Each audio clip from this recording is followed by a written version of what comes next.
Hello, hello, hello. How is everybody doing? Hope you guys are all right. Let's see who we have there. Hi, Sharon Ashman. I just made you a moderator because you wanted to. Hi, Sleepless in South Africa. Hi, Lucy. Hi, Sarah Jane. Hi, Melissa. Hi, Delaney. Hi, Sugar Beet. Hi, Q11. Hi, Stacy. Hi, Melissa. Hi, Frankie. Hi, Jeanette. I'm a woman, not a man. Hi, Karen. Hi, Susan. Hi, Catherine. Hope you're doing all right. Hi, everybody. Did I forget anyone? Katie. Hi. Sandy. Hello. Janice. Hi. Hi, everyone. Hi, Brighter Honesty. Hi, Pildora. Oh, that's a cool name, Pildora. Hi, Tumbleweed. Hi, Melissa. Hi, Pat. Hi, Michelle. Cecile. How's everybody doing? Hi, Muffy. Oh, sorry, I forgot about you. uh, I'm doing okay so far. COVID test was negative. I think I had like 10 COVID tests this year. And I'm always getting like, oh my God, you caught it. You caught it. But no, it's just a simple cold. Just getting over the headaches. And I don't want to steal so much time of you guys today too, because after this live stream, we're all gonna meet up over on Dave's channel. Hi, Ellie. And to discuss the Devil's Breath, right? So bear with me because I did not have so much time to prepare a pretty good presentation. But I think you guys gonna enjoy what I'm gonna show you. Hi, Elizabeth. Hi, Tiger Girl. Hi, Lip Skipper. Hi, Gigi. Hi, Vicky. Hi, Elizabeth. So many friends, I must say, over here in chat. Hi, Desiree. Nice to see you all. Hope everybody is okay. How are you dealing with the Crazy What's community? Like, I don't deal with them at all. I just do my thing. And whoever likes my videos watches it. And whoever doesn't watch.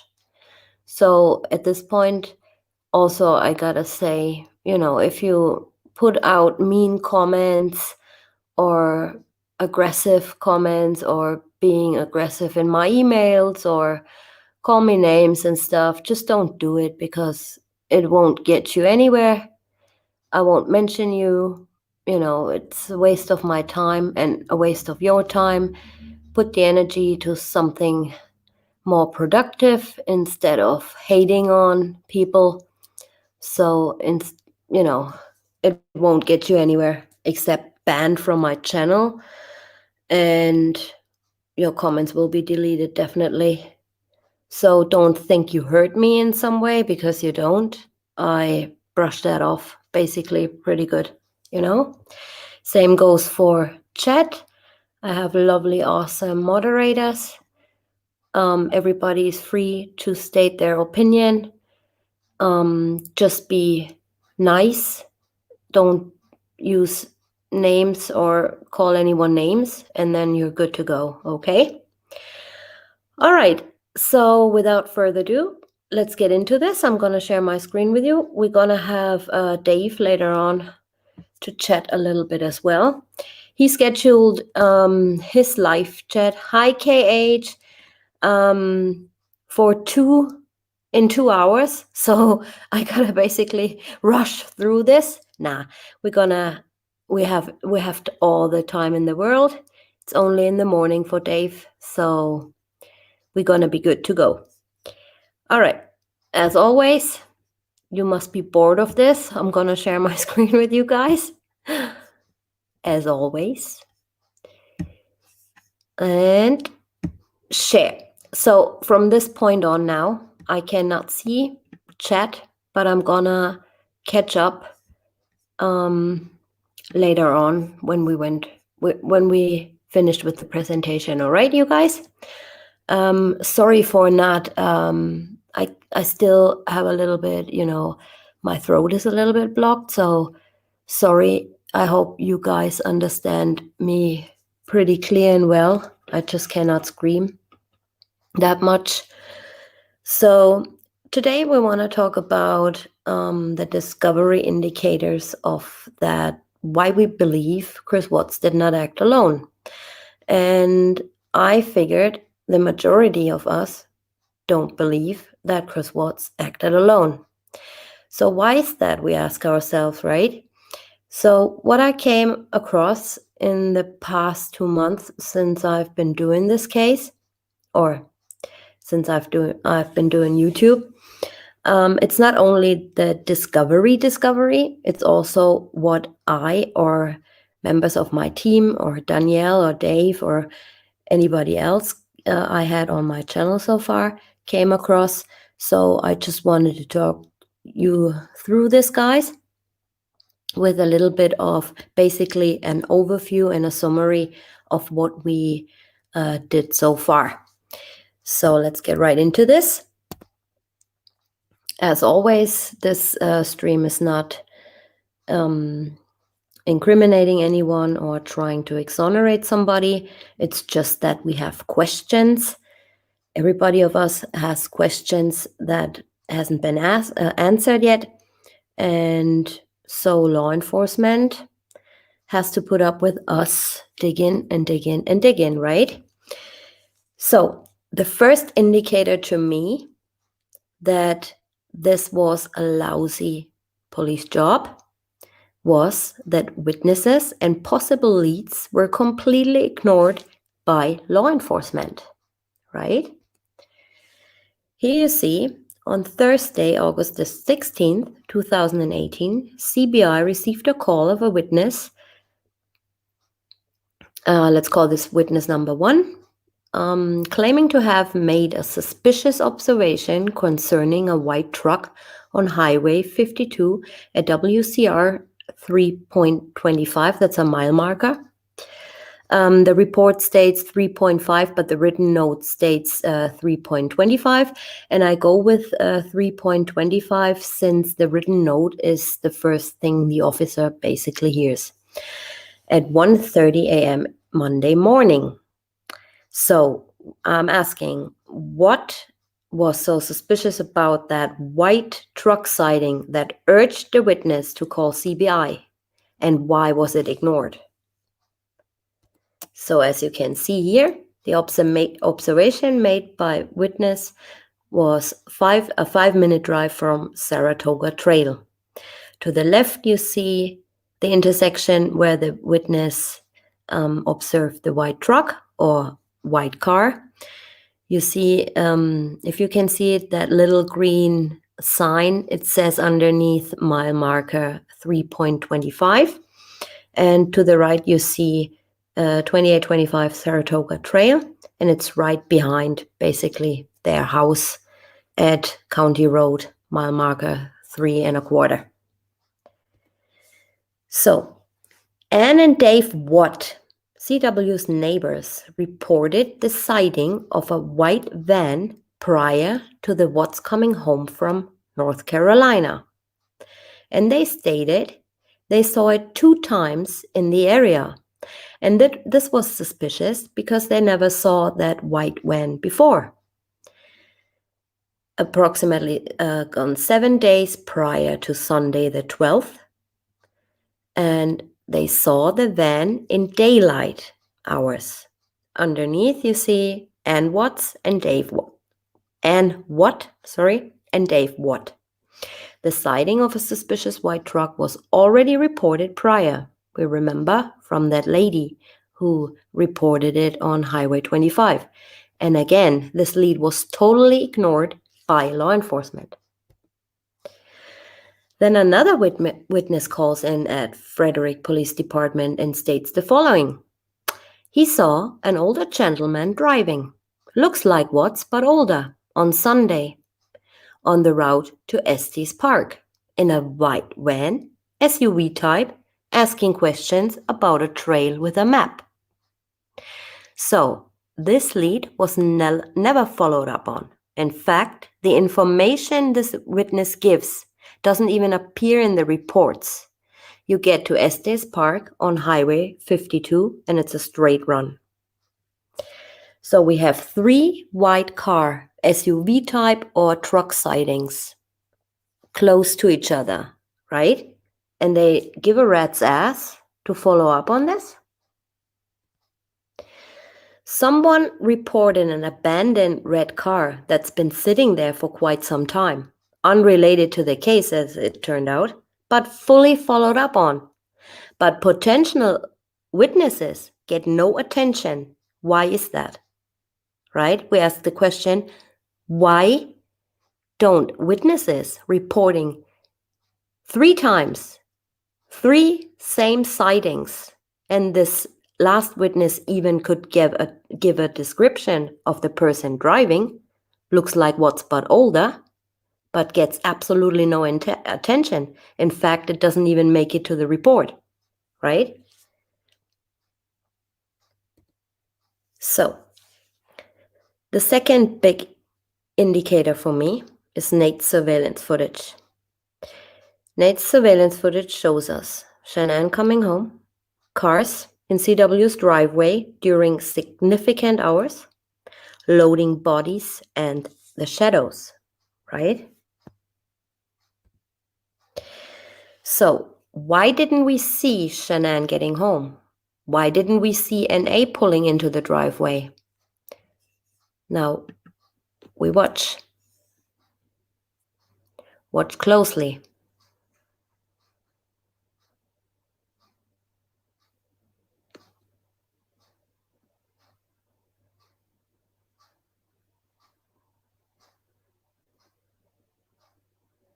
She's gone. This was Nicole Atkinson dropping Shanann off. Let's watch that again. No, I wanted to watch it again.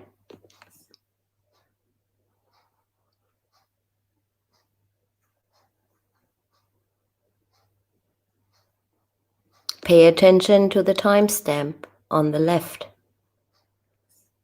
I think you guys haven't seen it. Pay attention to the left. Bottom left. Have you seen it? There you see her headlights. And she's gone. This is the footage what was released by Weld County in the digital discovery. So, we all know Shanann's phone connects to her home router according to the router logs at 1:48 a.m. and 40 seconds. Nate's cam starts recording at 1:40 a.m., 8 and 59 seconds. Nate's cam runs on a 10-second delay, as we all know, but this would be a 19-second delay, right? What triggered Nate's cam and why didn't we see it? Why didn't we see the 9-second footage that is missing?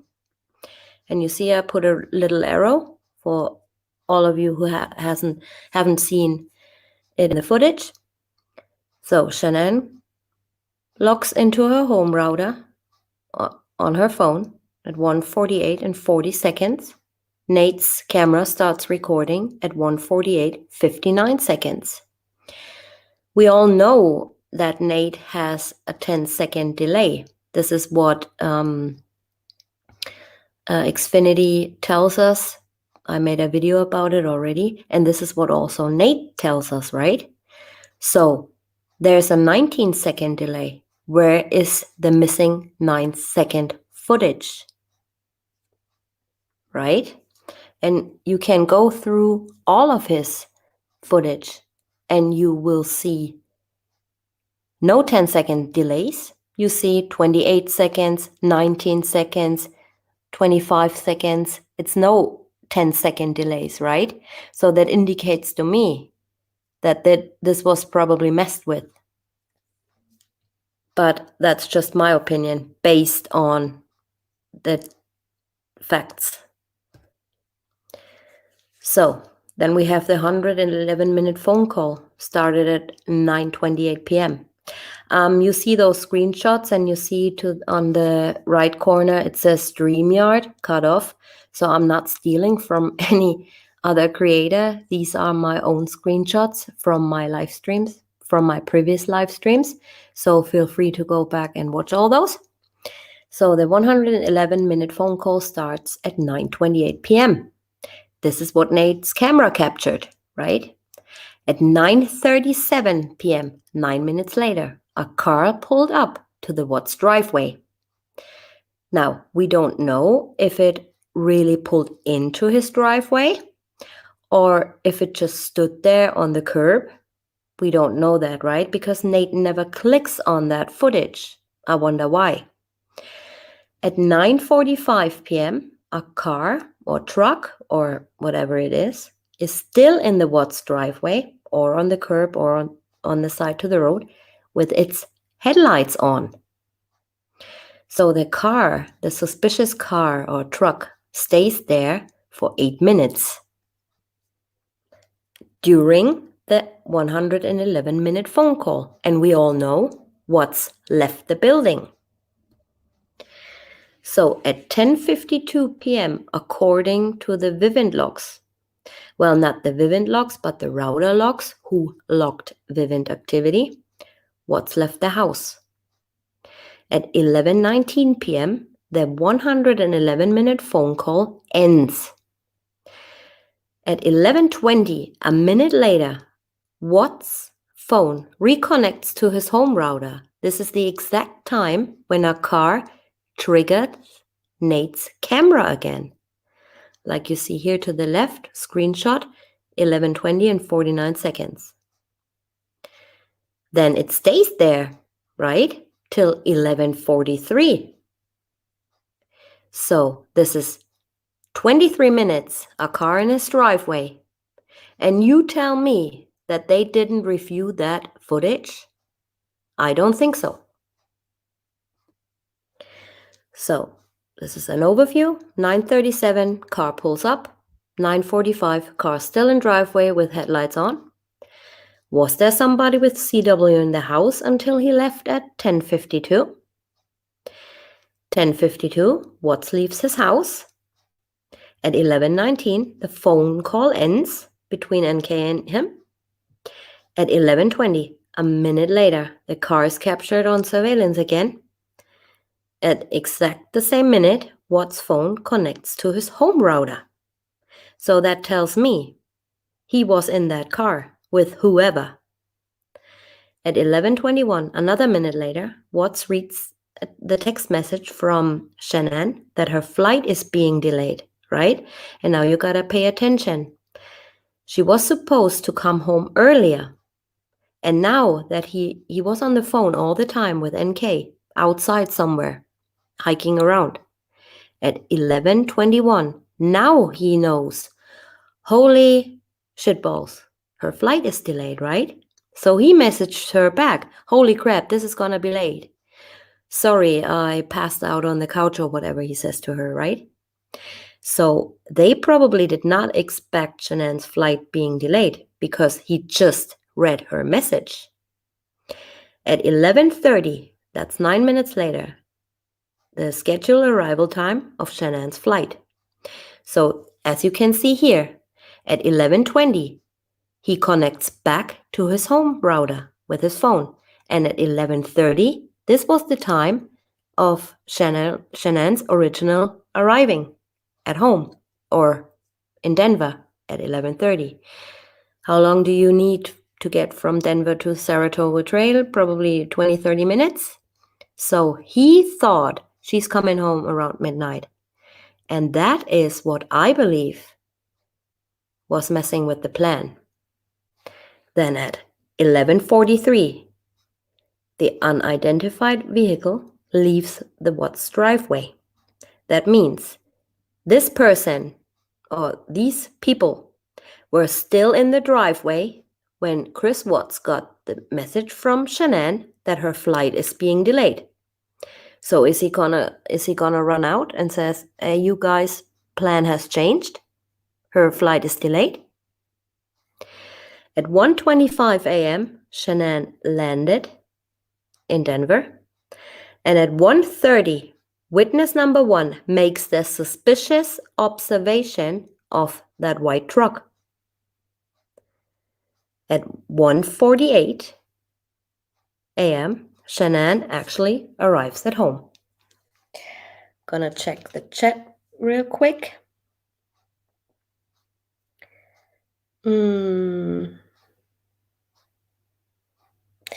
Ellie saying, didn't his friends say they came by? That was on Monday. That wasn't, that was Monday night. So then, this is her 111-minute phone call, but both of them suddenly lost their memory and weren't able to recall what they had been talking about. Very suspicious. So the conclusion so far to me is that technicians in this case did not investigate the footage, nor router logs, nor phone logs properly. Otherwise, they would have found it, right? But then again, we don't know if they probably did check Nate's camera footage, did check the router logs. How comes that they don't find out, but YouTubers do? Weird, right? And then they ask us to stop asking questions, and this case is closed? No, because you did a lousy job.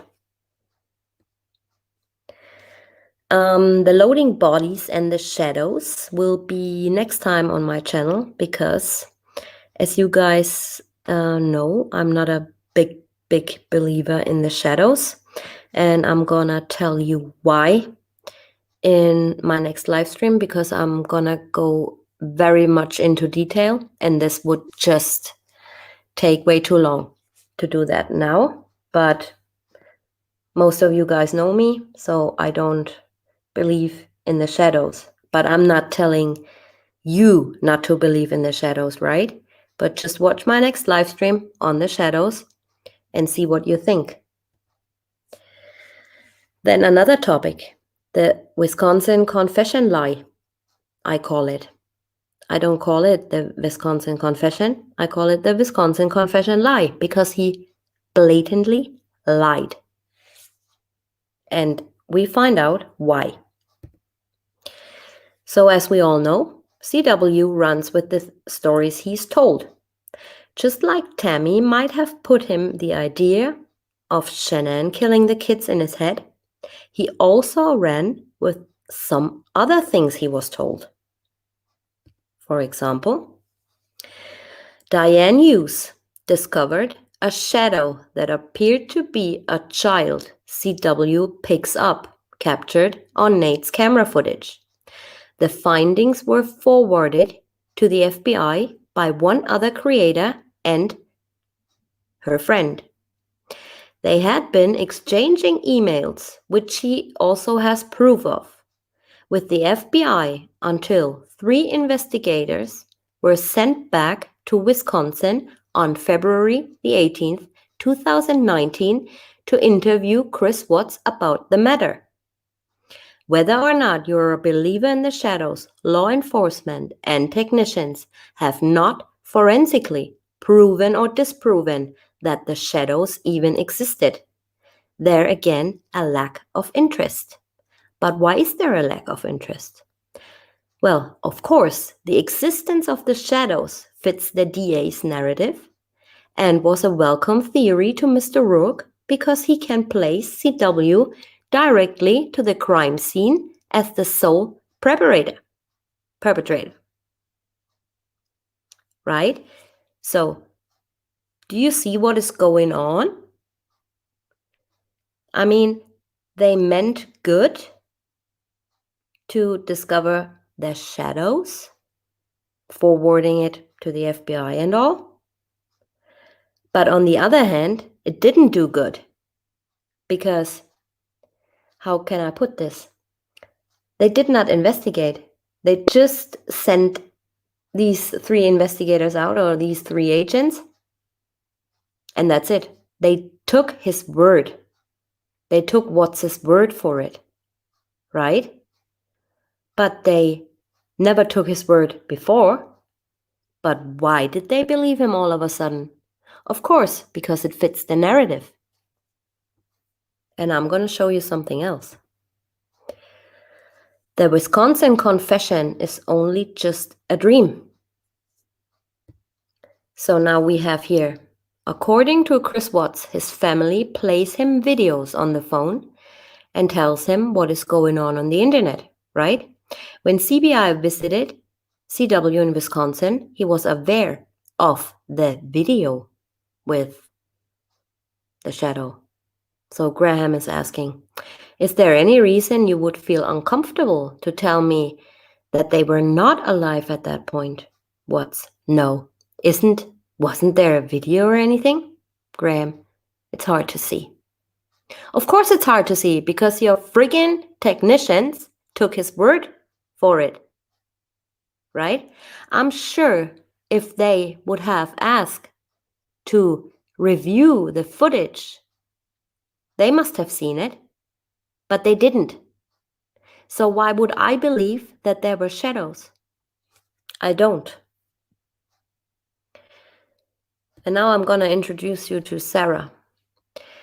It's hard to read because this is a screenshot of another live stream I recently had. Recently, it's like 6 or 8 weeks ago. And I just wanted to, for all the people who are new to my channel and might have not seen this, on February the 3rd, 2019, a girl named Sarah from the UK posted a dream she had about the Watts in a Facebook group about the Watts murders.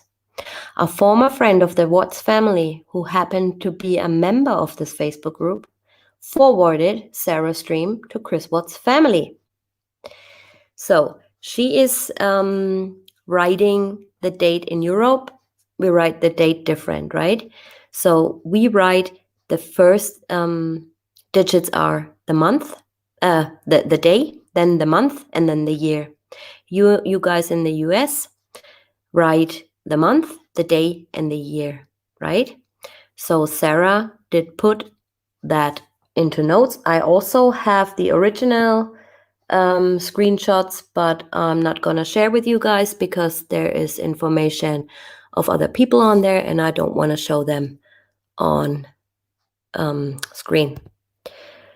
So this is basically what she says. This is her dream.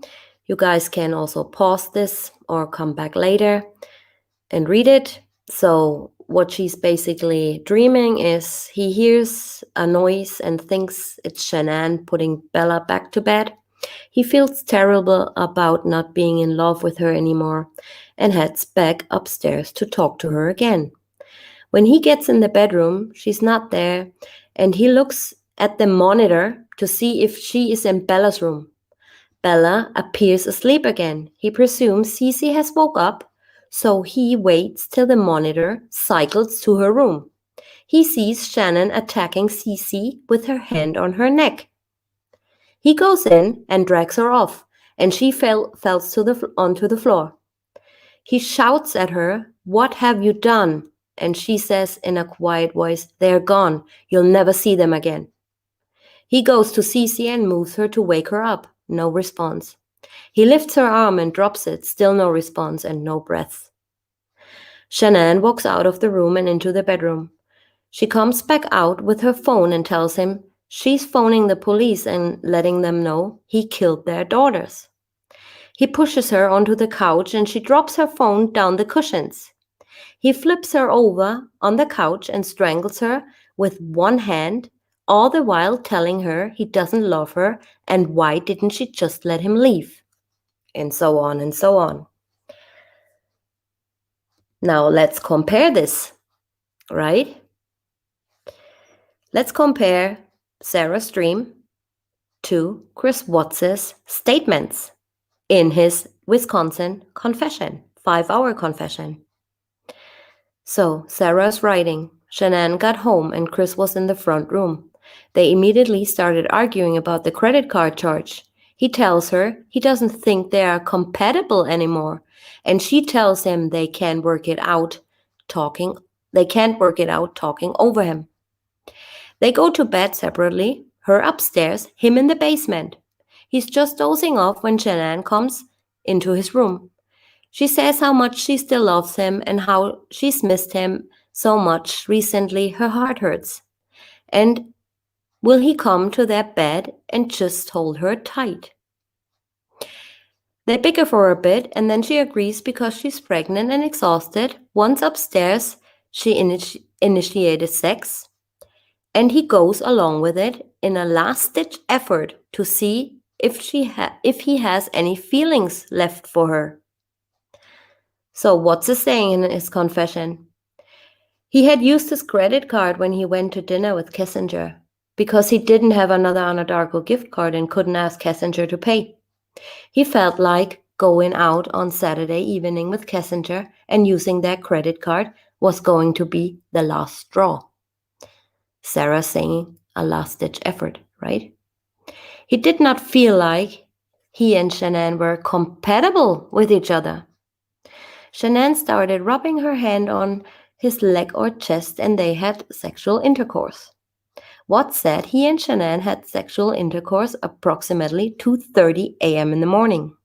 He felt like sex with Shanann was more of a test. So, let's see what Sarah says. She falls asleep. CW stays awake for a bit, thinking about stuff and trying to figure out what he's going to do. Eventually, he falls asleep too. What's the saying? He and Shanann fell asleep after they had sex. When he wakes up, she's already awake. She attempts to initiate sex again, and he gets on top, and in that moment, he realizes he can't do it and that he doesn't want to do it. He shouts at her that he doesn't love her anymore and he wants a divorce. He says he only wants the girls. She turns around and says, "You will never see your kids again."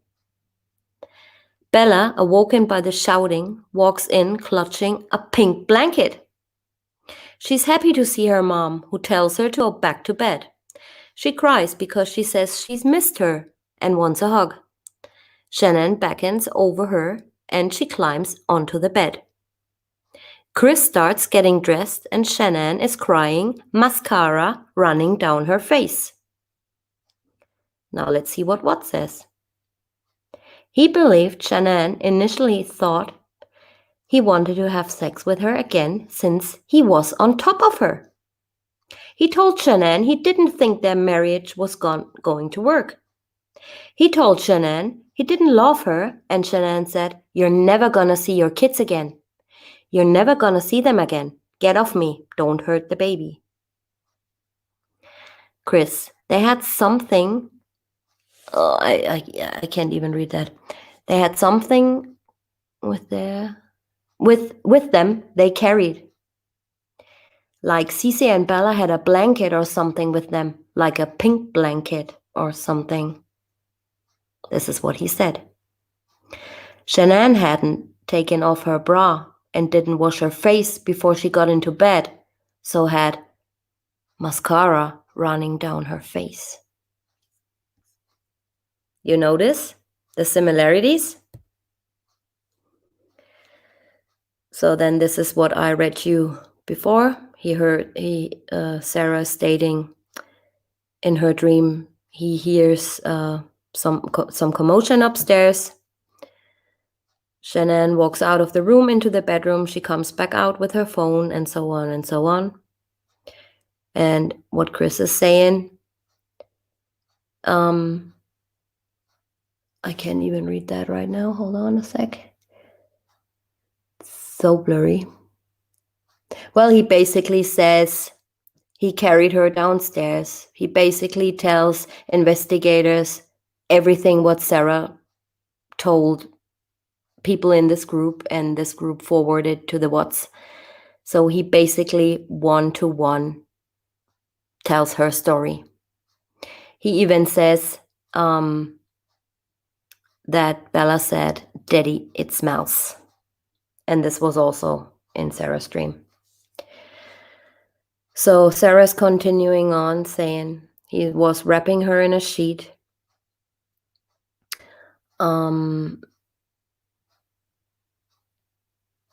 Bella came in and asked what happened to Mommy. He says she's sick and they need to take her to the hospital.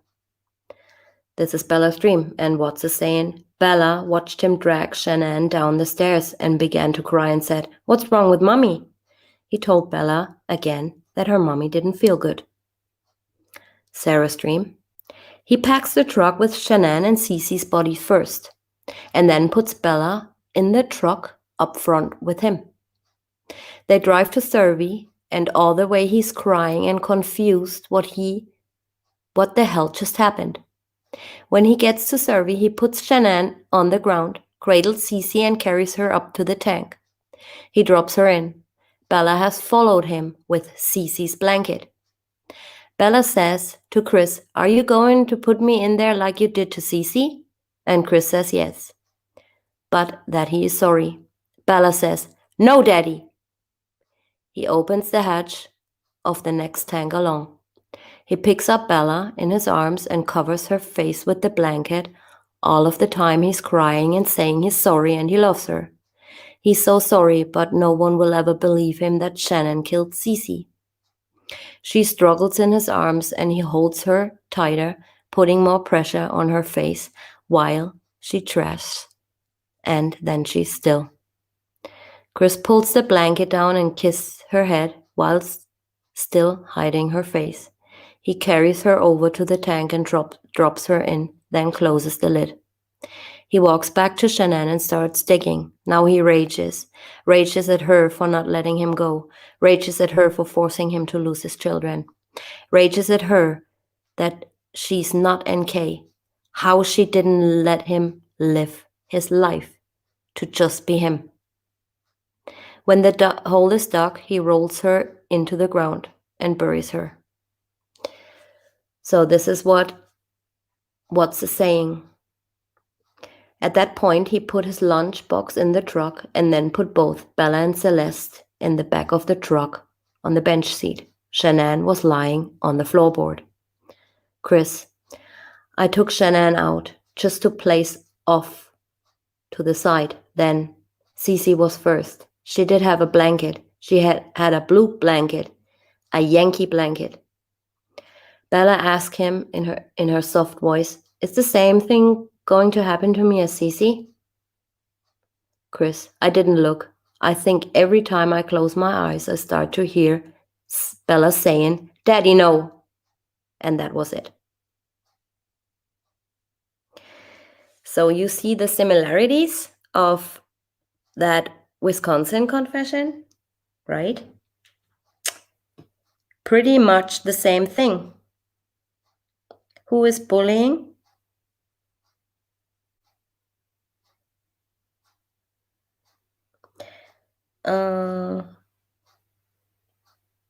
Alicia, what do you mean not her own evidence? I mean her own text, not evidence at that point.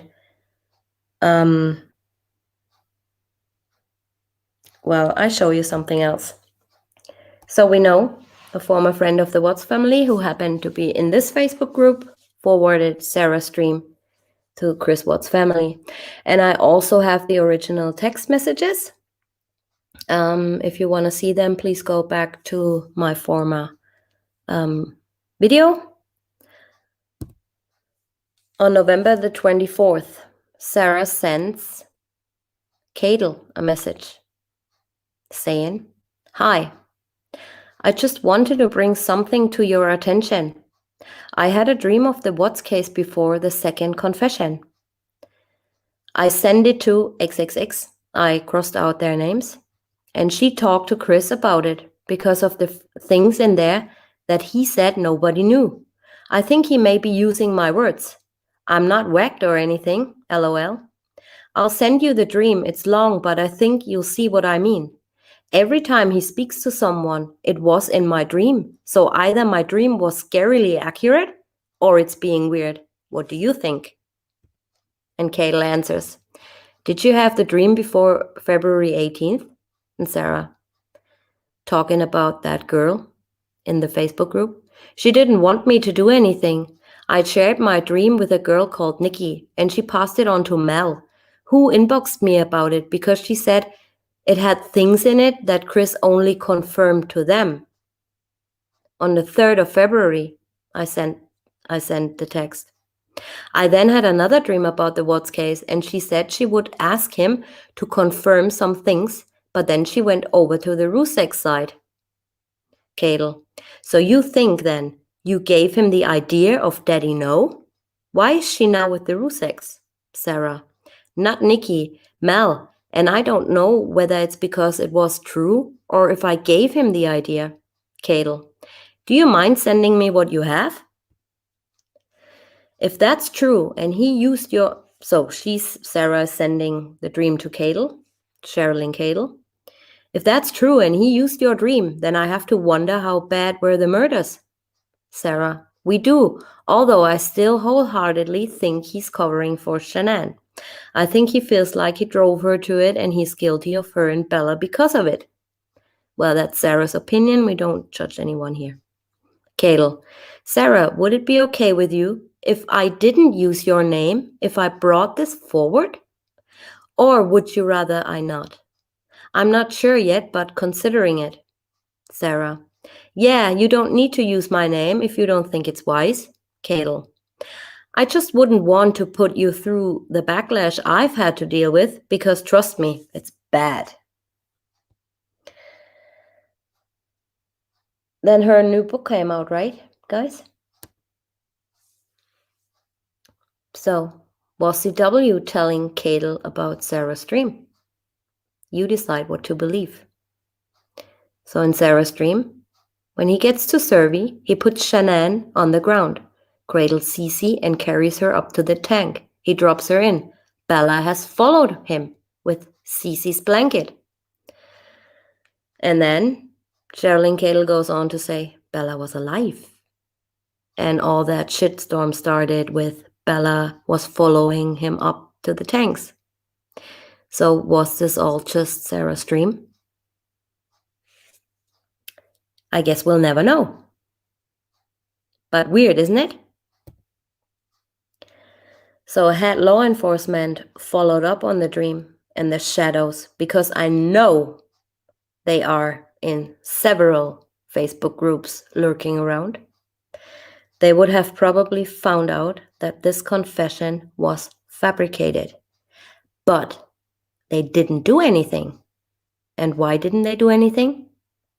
Because it played right into their hands, right? It fit the narrative. The worse, the better. But the dream wasn't the only thing that's contradicting. I have a little timeline for you guys. Also a screenshot of one of my previous streams. Had law enforcement followed up on the flights of stairs in Geotab, they would have found out that the confession is a lie, indeed a lie, right? So here are the facts. En route, with kids in the backseat, at 6:29 a.m., Watts calls Cody Roberts 3 times. 2 minutes later, he texts Roberts. 1 minute later, he calls Roberts. 1 minute later, he texts Roberts. He calls Roberts. He texts Chet Michaels. He calls Chet Michaels. At 6:53, he arrives at Survey. So we all know that it is not allowed to take or make any phone calls. He would have had a violation of Geotab rules on his Geotab sheet, but he didn't, right? So either he wasn't the one driving this friggin' truck, or somebody else had his phone. Then Watts and Roberts text from 6:59. At 1:18, Watts takes a picture of the dashboard of his truck, of his work laptop, sitting in his truck. And this is the picture he takes for the first time with his personal cell phone. And this is the picture he sends to NK because she asked for proof. And this is also the only picture we haven't seen in the discovery. We have seen all his friggin' sunflower pictures and everything he took, but we did not see this picture. Why not? 7:30, Watts calls McCoy. 7:40, Watts staged a message to Shanann. 7:43, Watts takes picture of oil leak. 7:43 to 7:55, Watts and Roberts text funnily back and forth. 8 a.m. to 8:30, the first co-workers arrive at Survey 319. So he does all that until 6:53, until he arrives at Survey, right? But he is saying he didn't know what to think. He didn't understand what he'd just done. He didn't think anything. Bella's saying, Daddy, it smells. But he did text co-workers. What if one of the kids would have said something? What if police would have pulled him over? Right?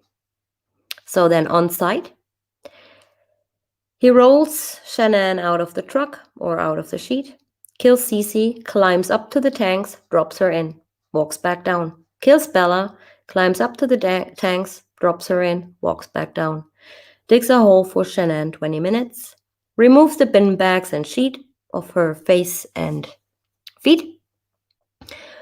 In between, he calls and texts co-workers, he takes pictures, he sits around in his truck, he fixes a leak, and he is not at all exhausted or sweaty when co-workers arrive. Suspicious, isn't it? Then another thing, the bloodshot eyes. Question, did you notice, was she cut or broken or bleeding in any way? Answer, no, I mean, she had like the bloodshot eyes you were talking about. That was that at that point. Chris Watts, bloodshot eyes after death from strangulation. They don't come and go as you please, okay? So, bloodshot eyes do not appear or disappear. It takes about 30 seconds for the eyes to fill with blood while being strangled. The blood also doesn't just disappear after death. Bloodshot eyes are a sign of strangulation. So let's take a look at what Dr. Bursan has to say about Shanann's eyes. The eyes are moderately opacified. That's a post-mortem artifact. The irides appear brown. The pupils are equal at 0.4 centimeters. I have always problems with saying that word. Sclera are dull, although white. There are no discernible scleral or conjunctival petechia. So petechia is basically the bleeding of the eye. And here you see to the left an eye opacified after death. And petechia is red spots and or bleeding of the eye. And it occurs when the oxygen stream to your brain is cut off due to strangulation. So, did she have it or didn't she? Or did you see it or didn't you see it? Have you buried her or didn't you? No bloodshot eyes. Did C.W. bury Shanann or did he have help? Clearly, he doesn't know anything about her physical appearance and gives contradicting statements. And this is not all of the contradicting statements. I just give you a little overview. Then another thing, the kids' blankets they were strangled or smothered with were actually found at the house, right? So on top, you see Cece's Blue Yankees blanket. And to the right, you see the pink blanket Bella was having, according to Chris Watts, with her in the truck. And when Tammy asks, where did the blanket go? Chris says, It was probably in the trash can or something, I think. It wasn't like it was still in my truck. Right.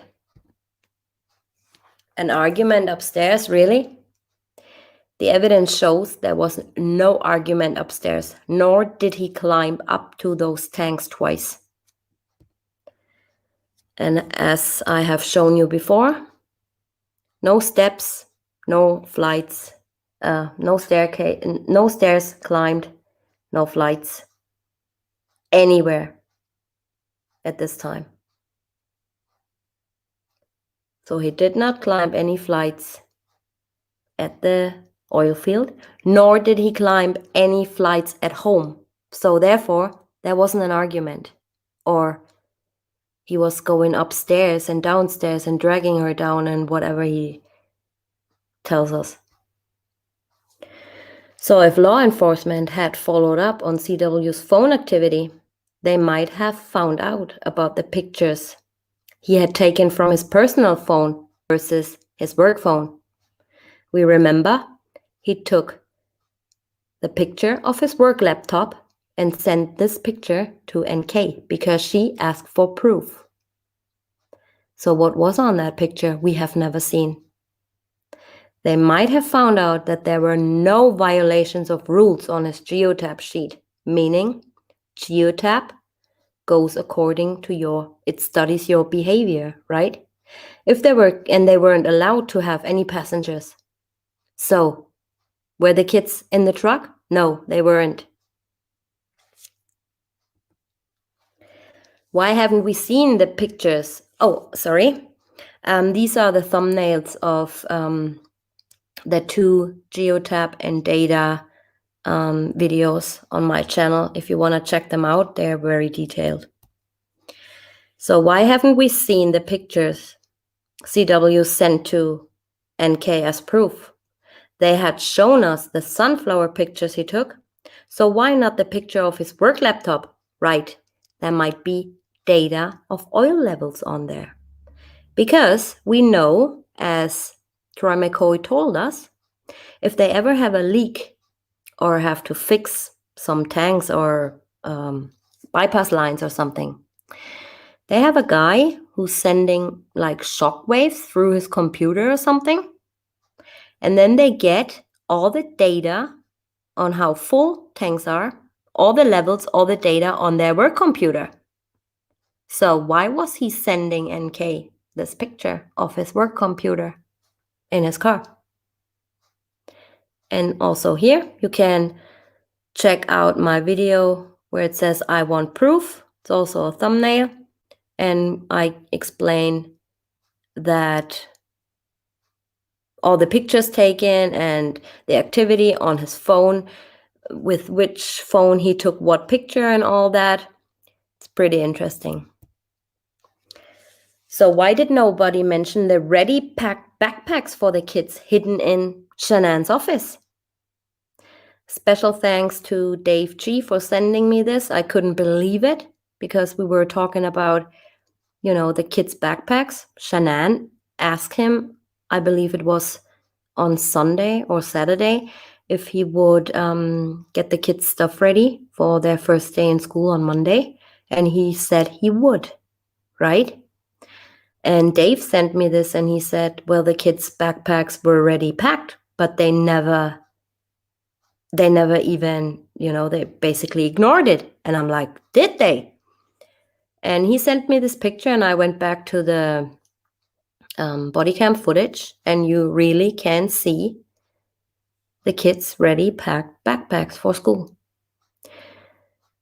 So is that why the kids probably weren't part of the plan that was going on?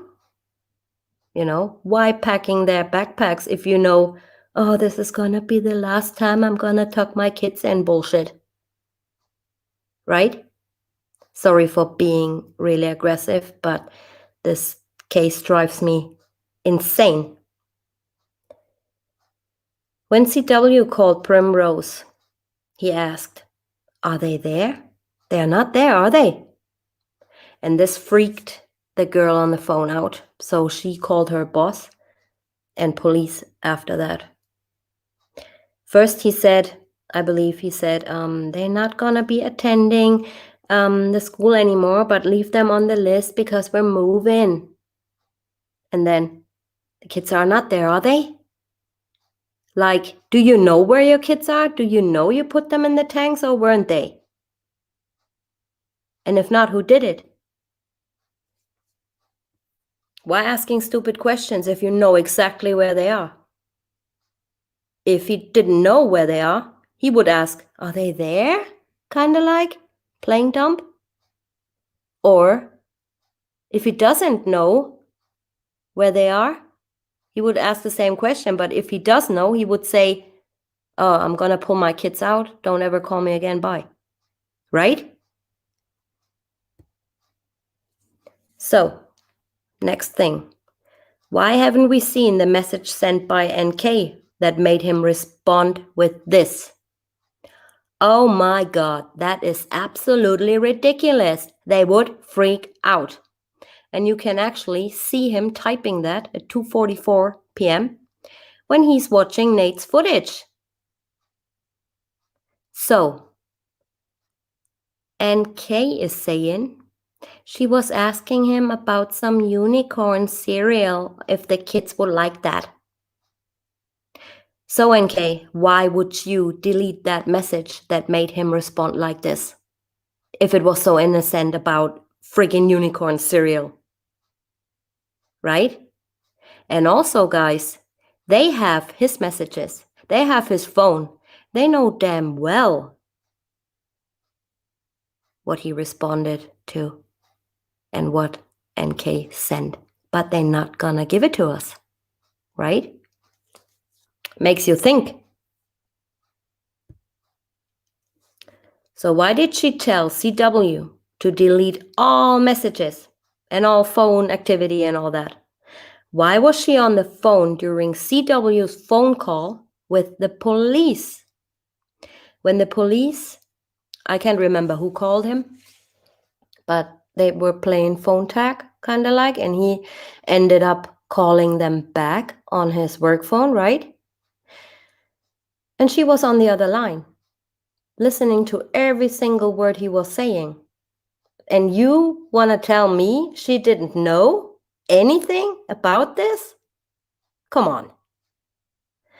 Why was she on the phone Monday when Lindstrom and Colin were over at the house?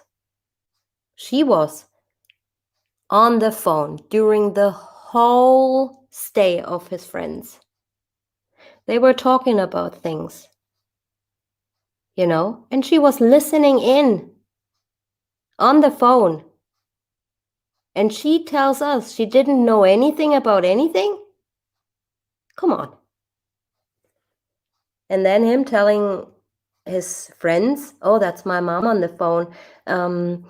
Yeah, and gets all excited and stuff. And Lindstrom then eventually said, okay, I'm gonna leave, so you can talk to your mom. And he pretends to be tired. Not to mention her pings, right? This is not a witch hunt. No. This is worse. Let me tell you guys, I'm having a big group on the murders of JJ and Tylee, right? And they arrested Lori Vallow and Chad Daybell on suspicion of murder because Lori's brother pinged 6 feet from the crime scene. 6 feet. They pin you down to the foot, you guys. If they want to. They pin you down to the foot. But of course, NK's ping was totally ignored again by law enforcement. Why was she there? Oh, I can't tell you, Rourke says. Oh, I don't know anything about nothing. Even though she called him every morning. As long as we have her phone logs, you can read up on that. Except when he was in North Carolina, of course. She called him, or he called her, every friggin' morning when he left the house, except on that day. Why? Why? And then pinging, calling Jim, pinging on the Frederick phone tower, but law enforcement saying nothing, ignoring it. This is not a witch hunt. Right. All right, you guys, that was a little rant. I'm sorry. And I thought about, this is it for now. I thought about I'm gonna be doing a Discovery Indicators Part 2, but I changed my mind. What I'm gonna be doing, but this will take a while, because I'm gonna go into every single inch of this case and compare everything from the first minute to when Chris Watts was arrested and after. And I'm gonna make you guys, I don't know if I can make it in one part. I can't promise that. It's overwhelmingly much.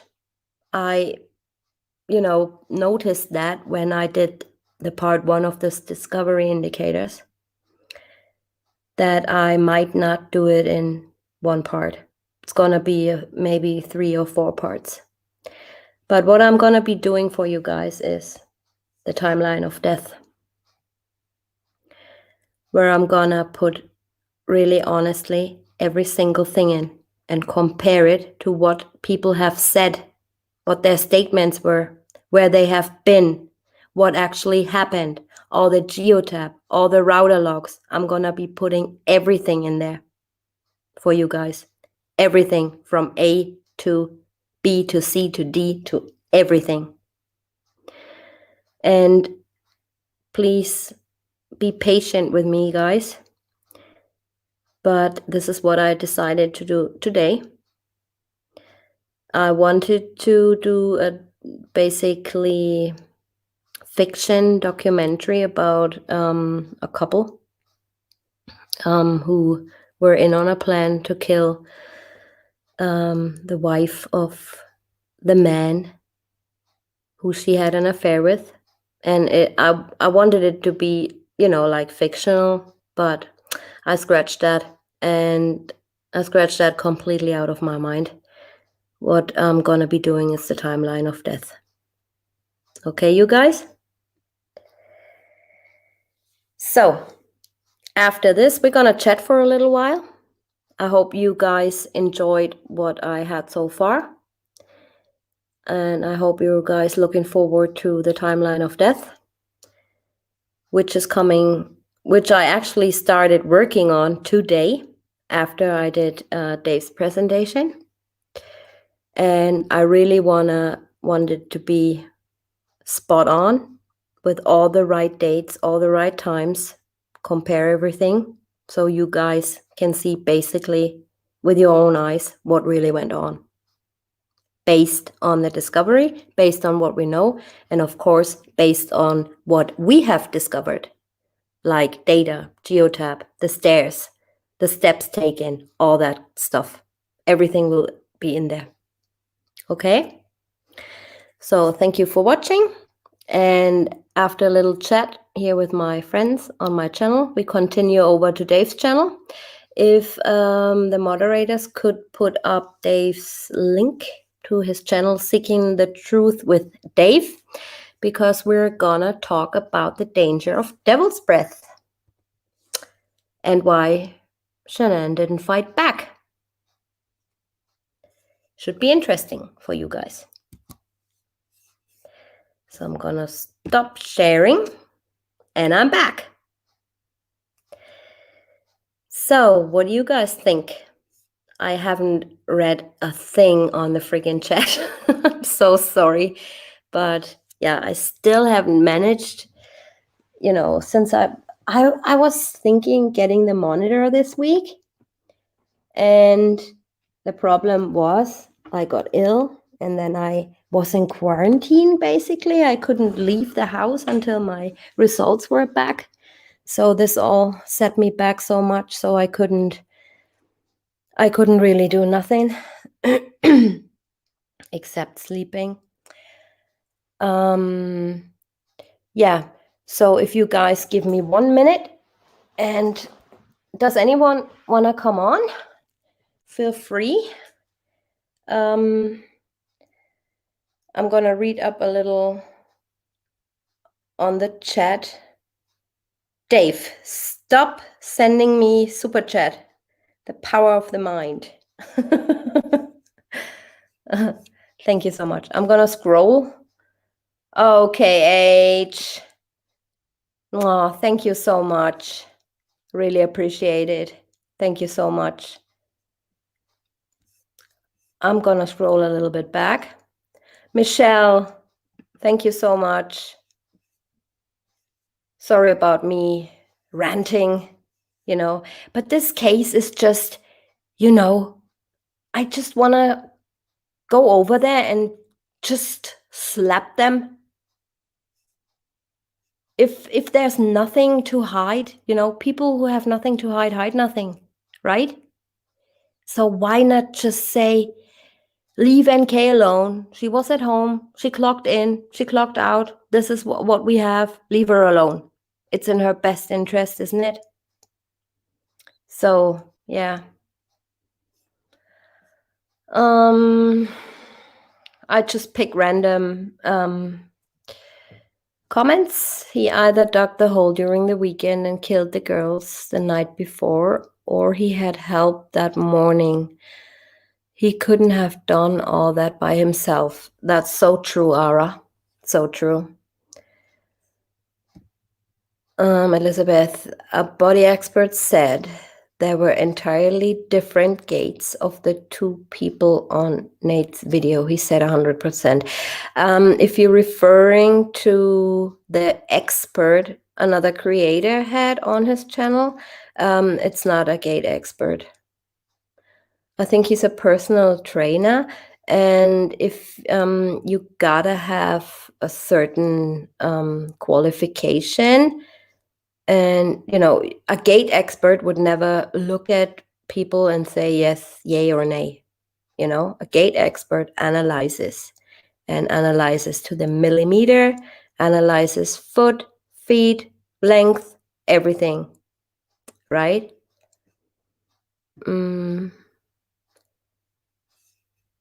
Yes, we should be able to question things, Sandy. Obviously, he doesn't know anything and nothing fits. Exactly. Seems like a big conspiracy, but why the authorities play the game too? Is it for fame of the prosecutor? Right. This is what I think too, because if you check out Colorado's statistic, basically everyone goes with a freaking plea agreement. So I don't know. There are good investigators, and also Tammy Lee is a pretty good investigator, even though she did what she did, like on the 17th, letting her husband post on Facebook when Chris Watts wasn't even charged, right? This is an absolute no. Okay? But, regarding Tammy Lee, there's some little misinformation out there that Tammy Lee used the Reed polygraph. This is not true. Tammy Lee used the 3-question UDA CQT. Also made a video about this. Oh, who we have here? Hi, Welcome, everybody. Hi. Hello, Say it again. Hello, my little jungle friend. Oh, Kim, thank you so much. I'm gonna be staying out of the drama. I promise you. Send you loads of love and kiss. Yep. Hi, everybody. Looks like Muffy Dragon Slayer and I have just made up, which is good. I was gone for a second, I think. Okay, it looks like Muffy Dragon Slayer and I have just made up. I'm going to unblock her again over on my channel. So we'll see how long it lasts this time. But It's you've brought very interesting information to us all yet again today. I sat here and I was listening, and I was also searching about some very lazy work that the investigators also did in this case in regards to something you just shared with us all, which was Shanann's flight landing at 1:25 a.m.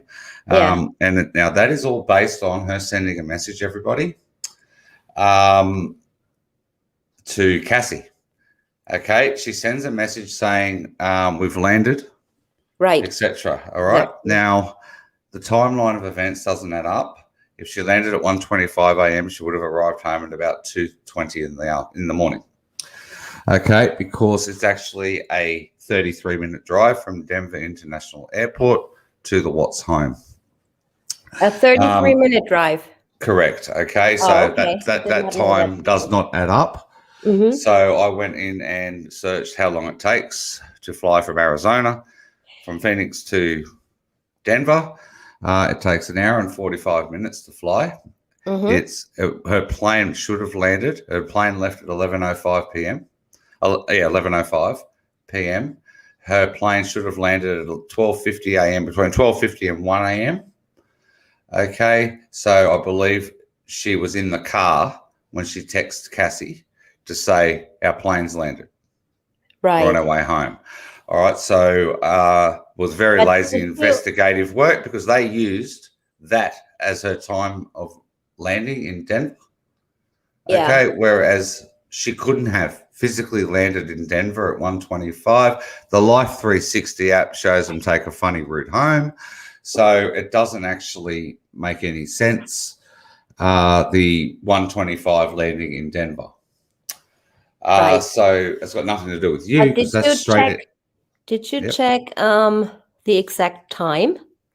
Like when I put a route in the morning, it shows me a different arrival time because of traffic. Yeah. Well, I'll tell you now, 33 minutes it takes, and that's like an average time. So that wouldn't be, early in the morning, it'd probably take 40 minutes, and maybe later in the day to take 25 minutes, so to speak. So I believe 33 minutes would be an average travel time, depending on the time of day that you actually did do the trip. So it's just lack of investigation in the case, and that's another example. Why didn't they verify with Southwest Airlines exactly when her plane landed? Right. And put that in the discovery. That would be I believe, the most important. Yes. Oh, yeah. Elizabeth is saying Steve Wren is accused of concealing evidence and tampering with witnesses in Hartman and other cases. Probably did the same in Watts. If you look at the statistics of them, I barely, I find like minor cases where they, put the guy to jail and stuff. But overall, they have loads and loads of people who take plea deals. But now I'm wondering, they don't have the death penalty anymore, right? What are they gonna threaten their criminals with?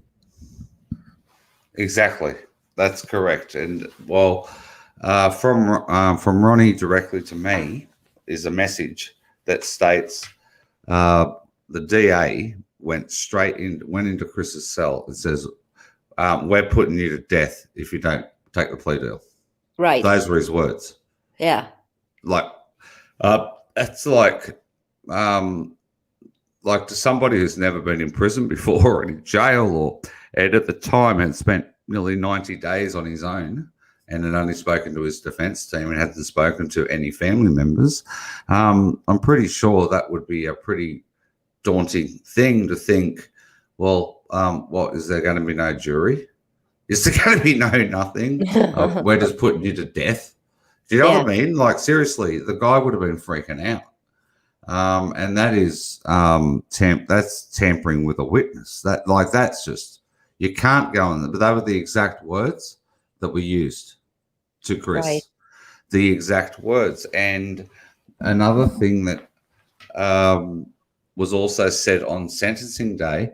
Ronnie was talking to the assistant district attorney, and Ronnie actually wrote this message to me that clearly stated that Ronnie said, "So what evidence did you actually have?" And they said, "We had a theory." Huh. Those Right. are the exact words that Ronnie was told, everybody, from the assistant district attorney. Yeah, and We had a theory. because they only had a theory and next to no evidence, they had to pressure him into taking this freaking deal, because they would have looked like stupid idiots in front of a judge or a jury. Yes, Let absolutely. me just say, I don't think he is innocent at all, and he's right where he belongs. But this case is just effed up, and I Yep. believe truly there were others involved, and he's taking everything for them for whatever reason. Yep. I don't understand. This is where I'm like I've actually said this verbally on the phone to Ronnie in a conversation. I stated, I don't know if 5 murder charges would have actually made it through the preliminary hearing. That's the big question I've got. Yeah, and Whether the thing is, the judge would have actually accepted once he saw the exactly. evidence. There was no there's no the burden of proof is actually on the prosecution, everybody. So there is absolutely, if he went through the evidence, there was no physical evidence and a timeline of events that actually ties Chris to killing 5 people, so killing 3 people. You know what I mean? Right. So there's no actual way, I believe, my heart of hearts, that it would have actually got through the preliminary hearing at all. No. And At I also all. don't understand the judge, He gets presented all the evidence and then he just waves it through. Yeah, that's okay. We can charge him with that. Yeah, let's go with it. Like what? Yeah. So, and I'm of the opinion, as everybody should be well aware on my channel, and they are learning on your channel very soon, very fast, that I struggle to believe that Chris killed anybody. And Yeah. and hopefully today, when you and I discuss what we're about to discuss, everybody will understand there's a big possibility Chris definitely didn't hurt anybody. So there's the devil's breath subject that you and I are going to be touching on is very, very important. Chris was accepting these drinks that were actually making him, he would fall asleep, and then he would actually, during a conversation, and wake up, okay, and still be fluent in the conversation that he was just in, but he had no memory of actually it occurring. Yeah. Yeah. They Ellie, would have had nothing. They would have had, you are dead right, Ellie. Dead right. If he just shot his strap and let it go to court, the prosecution would have had nothing, like wire bodies at his job site, either of the dumbest criminal alive. Yeah, I think it's a mixture of both, the dumbest criminal alive, because they were able to threaten him. And what I find as a massive thing is that they did not let his mom talk to him. Because I believe that Cindy would have talked him into going to court, taking this to trial. And that's what I believe. I think she had that much power, or has that much power over him, to tell him, listen, you gotta go to trial with this. And this is what they were scared of. Like Tammy Lee said, oh, we knew he trusted his dad. That's why we invited his dad into the interview room, because we knew he would confess, right? Yeah, well, he asked for his dad, and I do know that he wanted to talk to his father first and explain it to his dad first. I do, I do believe that.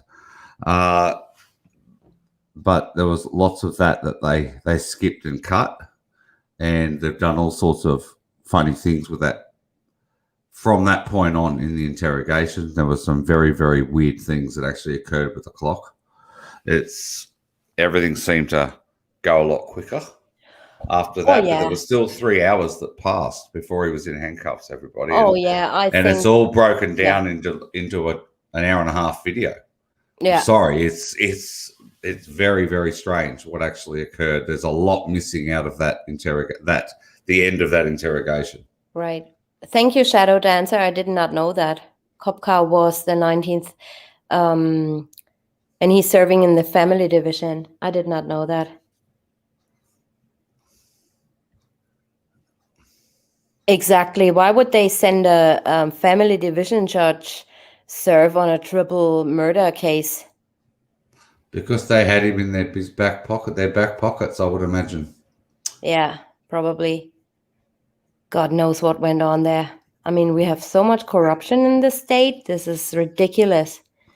This Muffy Dragon Slayer. Okay, is Devil's Breath a drug?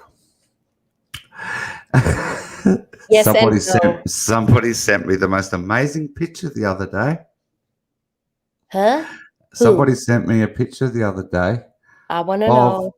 of something that they actually own themselves. The flower. Yeah, I came across that today when I did that presentation for you later. Mm-hmm. Mm. And I'm like, what the heck?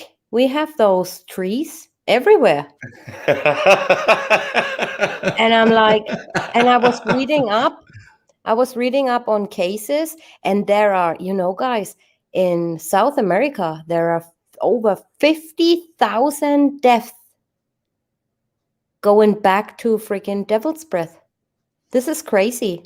And Mm-hmm. recently, some couple was charged with murder in the first degree in Scotland for killing a Irish singer because they overdosed him with Devil's Breath. And one other couple I read on today, they were just going around in the park, and the lady said, "Oh, those are nice flowers," and she inhaled, S. she smelled on them, and then she was feeling kind of funny, and her boyfriend took her to hospital, and he said she poisoned herself. Yep. This is so So crazy. It's so dangerous. It it really is, is. guys. It is, everybody. And it can be crushed and made into powder form. It can be injected. There's several things that can be done with it. It's actually used for medicinal purposes as well. It's actually on the safe drugs list, provided it's administered correctly. Yeah. For people with nausea, upset stomachs, motion sickness, those types of things. There's many ways, and it comes in powder form, and we're going Mhm. to discuss. Okay, over on my channel very soon. It will be in about 40 minutes time. I'll be going live, and Tanya will be with me. She's prepared a presentation that I haven't even seen yet that we're going to show over on my channel in regards to Devil's Breath. And it was beautiful Tanya who created the actual thumbnail that I've got up on YouTube at the moment for that. And yes, it's well and truly comes in powder form. And usually powder, you can just blow it towards someone. Yeah. And it can be inhaled quite easily. So it's going to be a very interesting little live. Many people have touched on this subject in the past as well, so we are not the first ones to talk about Devil's Breath. So it's something that we will definitely go into and do a much deeper dive than maybe a lot of people have. And the way Tanya presents things, it'll be done top notch. I was angry putting this stuff together today, I must admit, because this case is just, How can they not see? How can they not see? Yeah. And Kay mentioned a lot of houseplants and went to South America. Exactly. I wonder if she got seeds there. Probably. I would imagine it's pretty hard to get seeds over the border. I don't know. I've never smuggled anything, but I would think that's pretty difficult. Aussie girl Jen. I worry this devil's breath theory will cloud some great work TJ does. That is always evidence based. Well, Aussie girl. Here, I show her. I wear this. you've explained this, please. No, it's not a theory. It's just an overall talk about what is devil's breath. What does it do to you? Is there a possibility that it was given to CW or Shannon? It's not like a theory. Not on my part, anyway. That's correct. It's what it can actually be used for. And Rose knows more than you. bye Rose. Bye. Where's your mods? One of them are here. You can't change their minds. They don't have an open mind. They have very shut minds. Okay. All right. See you later, Rose. Have a nice life. I hope you understand when it all comes out in the wash one day. You're all going to look a bit silly. Yeah. Yeah. Anyway. I mean, if she would have said, I think he did this alone. But, oh my God, stop this. Stop this. He did this alone. Yeah. We hear you. No need to yell. Correct. Yeah, exactly. Yeah, so many apostrophes in there. Be respectful and don't yell at people, and don't try to push your opinion through to other people. This is what gets me really angry. Yeah. Stop this. It's just amazing, The timeline of events does not allow for us to think Chris Watts did this alone, Rose. He did not have the time to do this alone. He physically didn't have the time to do this alone. The Geo tab clearly states no one was in Chris Watts' car apart from the driver. And they ignore it. That's the problem. They totally ignore it. They ignore certain things like the significance of a phone ping. And I'm glad she called friggin' Jimbo. Otherwise, we wouldn't have seen her in the area. So every day she calls him or he calls her. Not on that day. Why? Not that morning. Because she was there. Exactly. Had to have been, in my opinion, she was there. Yeah, well, she does like flowers. Mm-hmm. Lovely love. Especially sunflowers. Yes. Do we know the last call made on CW's work phone before that Monday morning? Before that Monday morning? Let me think. Dave? I'm having a think. He called Cody to tell him on Sunday. On Friday, he called him. Yes. Yeah. Friday. And that was it. That was it, I believe. And then starts again with his work phone on Monday morning, sitting in his truck, and everybody knows that it gives an alert on his geotab when he is using a phone during the drive. So I think sometimes they don't think that people are onto cases and find stuff out. Yeah, and I believe the reason why they couldn't ask her about the phone ping is because she was treated as a victim and a witness. After the Troy meeting. Ping is evidence, exactly. Oh, yeah. It's evidence. But if they asked her about it, they're treating her as a suspect. That's why Yeah. we didn't get any information or any evidence of a discussion that they even had about the pig, because it actually places her at the crime scene. Exactly. I'm sorry. And that's why they did not mention it. They did not even ask, why have you been in the area, or show me. I mean, there are people saying, yeah, there's evidence that her gate guard saw her, and she's living in a gated community, and they saw her checking out and checking in and blah blah blah. So why would she give a key to Chris Watts or Jimbo when there's a gatekeeper? Correct. It doesn't make sense. It doesn't make sense at all. Yeah. There you go. One Look at that one for Renee. That's the 111 last call. No, No, it was it's not. No, that was No, it made wasn't. from his personal phone, and Sandy was asking when the last call from his work phone was made before the Monday. Yep. Was his last work phone call after? Yes, after he met up with Troy, because he was talking to Cody Roberts and telling him actually he's going to service 629. And first thing in the Monday morning, this is what he said. And he never mentioned he's going to 319 first thing Monday morning. He said, Correct.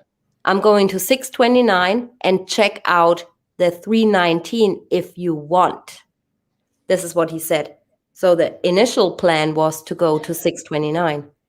Yep. And if you go up two messages above that one, to Renee Curtis's message, 2 above Sandy's. Yeah. Here we go, everyone. Devil's This breath. might- Oh. Doing things she would never do. Yeah, this is also called the zombie drug. Correct. Makes you a zombie. And I You have no will. I also have proof that Chris has actually written this to somebody that he knows, that he does not know what is real and what was hallucinations. Right. So this is why, everybody, we're about to cover this over on my channel. If she was going to work from her apartment, her phone would have never pinged in Frederick. Exactly. Correct. Because it only pinged 3 times in Frederick. Prior to Twice that, when yes. she visited him at home, the 3rd time in Frederick on Murder Monday, and all the other days she took a completely different route to work. So why on that day? Why on that day? Yep. And as they state in the beginning of that documentary, in regards to the Devil's Breath, what they actually state at the beginning of that is it's basically, it is it's like being roofied. It's like having a roofie. Yeah. Very similar. Yeah. And you have absolutely no idea. Like, That everyone who saw the movie The Hangover is probably the perfect example. Yes, it was a movie, all right, but as it is an example of what actually happens if you have roofies, you have no recollection of what happened. Right. They had no recollection of what happened the night before. Yeah. And that's what this drug, but it can actually be used to actually control your mind, and people can be directing you to do shit that you would never normally do. That's what is mind-numbing about Makes it. you a zombie. So that cancels him out, giving Troy his phone. It doesn't cancel anything out, because he is... Why is it significant, the last? Because he used his work phone on Monday, and he had it with him. Well, did he have it with him? That was the question you and I have asked each other. Did they swap phones if Troy was in the house? If Troy was in the house Sunday night into Monday morning, if he I was, don't think so, would they have because swapped work phones? they have basically the same. So his personal phone and his work phone have basically the same activity on. Mm, So this would mean that Troy McCoy was shadowing him. quite possibly. I don't think he drove this truck though.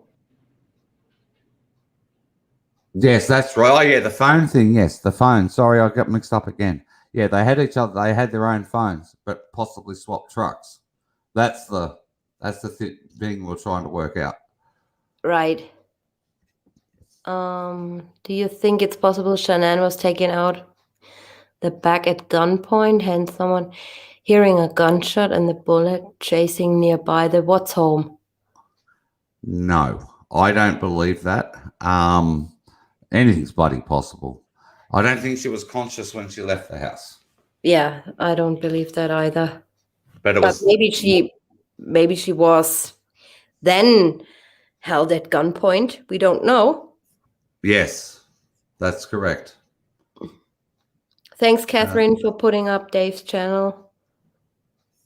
All right. Well, I'm going to disappear now. I want to have a cigarette before we go live Yep. over on mine.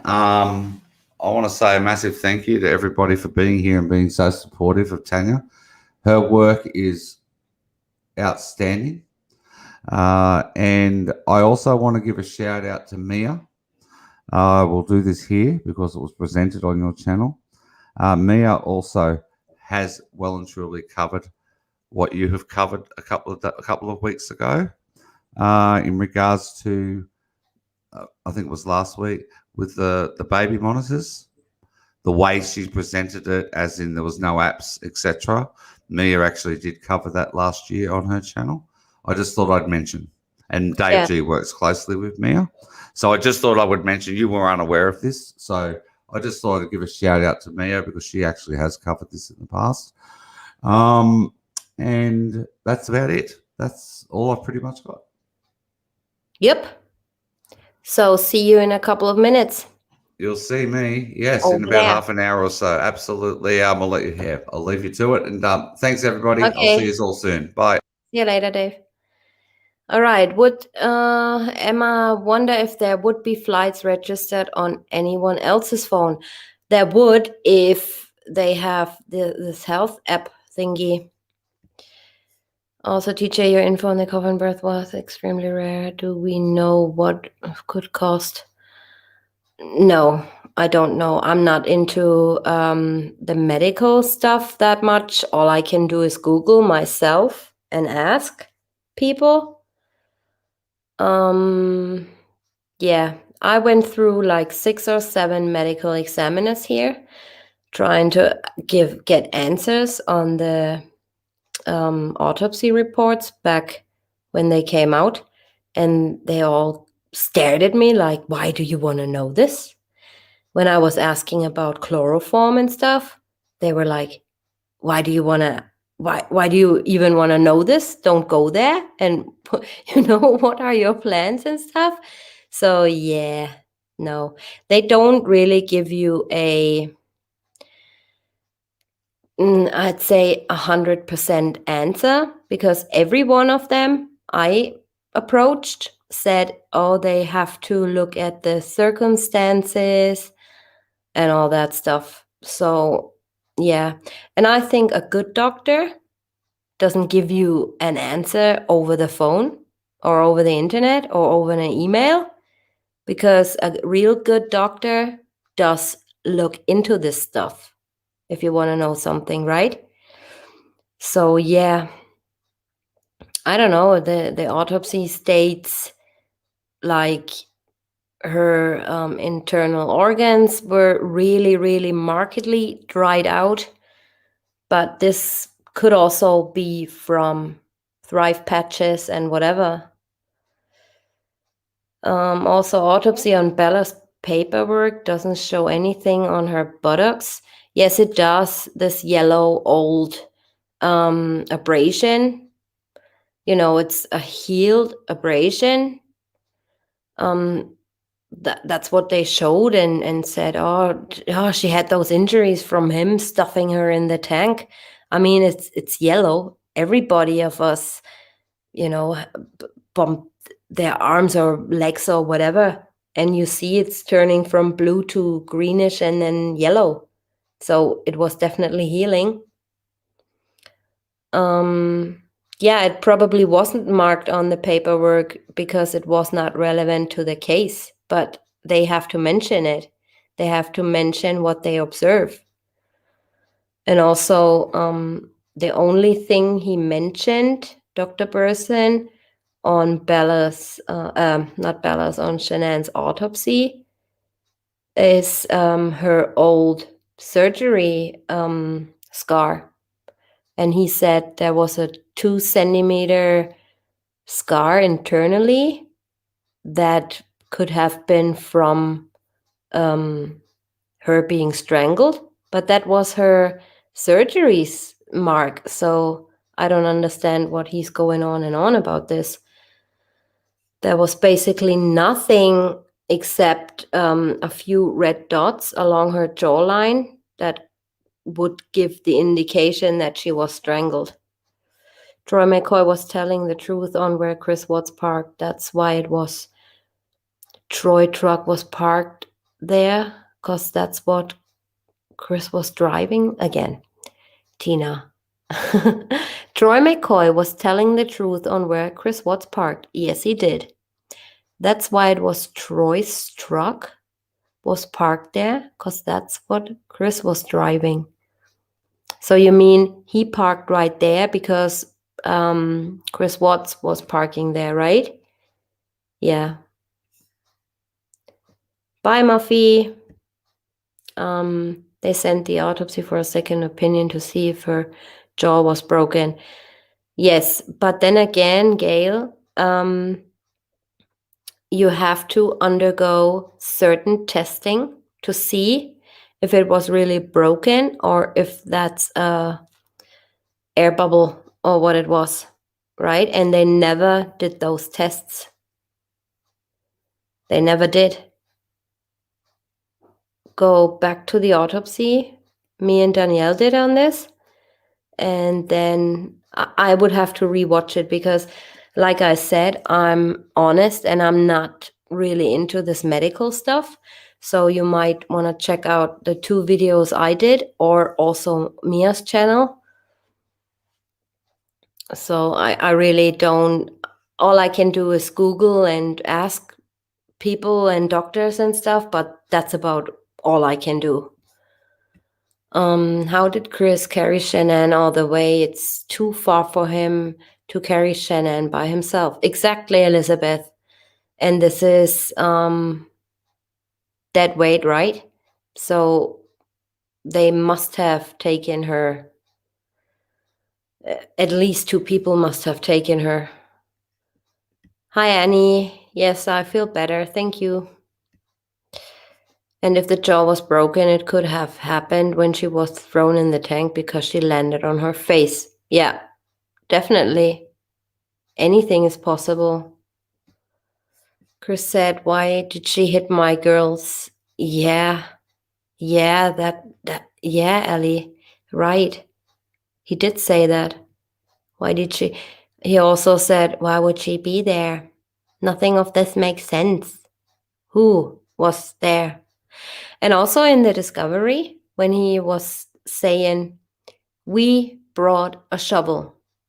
It took us to get to the tanks or to survey like this and that long. Tammy Lee, or it was Coda, I can't remember, they underlined us, we. So they had their suspicions as well, right?